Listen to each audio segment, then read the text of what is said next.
Tomorrow marks the 30th anniversary of one of Connecticut's worst natural disasters. A violent tornado destroyed parts of Windsor and Windsor Locks in 1979, leaving many with stories of survival and sheer horror.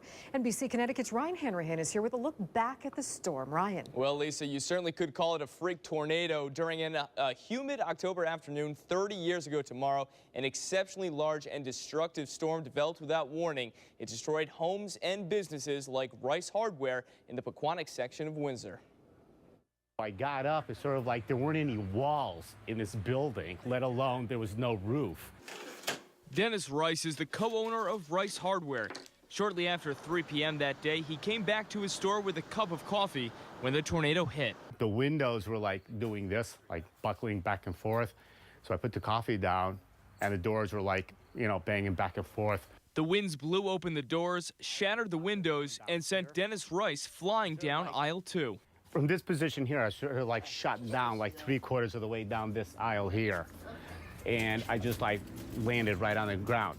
But then again, I'm watching the roof being like, you know how you open up a can of sardines? It's sort of like I was watching the roof going boom, boom, boom, boom, boom. And I could see the sky on the other side of the roof. Rice Hardware wasn't alone. The Koala Motel lost its roof. The McDonald's across from Bradley Airport lost its sign. The tornado injured hundreds in a matter of seconds. People have lost their homes. Others have lost their businesses. We've had loss of life, severe injury, and much heartache. As the storm moved north, it destroyed the eastern part of Bradley Airport. The passenger terminal lost power but narrowly missed a direct hit. Other parts of Bradley, especially the National Guard base and Connecticut Air Museum, weren't as lucky. The east side of the airport is really a disaster area, a complete disaster area. The damage is multi-millions. Back in Windsor, 13-year-old TJ BARRESI barely made it home from school alive. His harrowing walk from the bus stop on Pioneer Drive landed him on the front page of the Providence Journal. I looked to my left, and there was a portion of a tree flying through the air.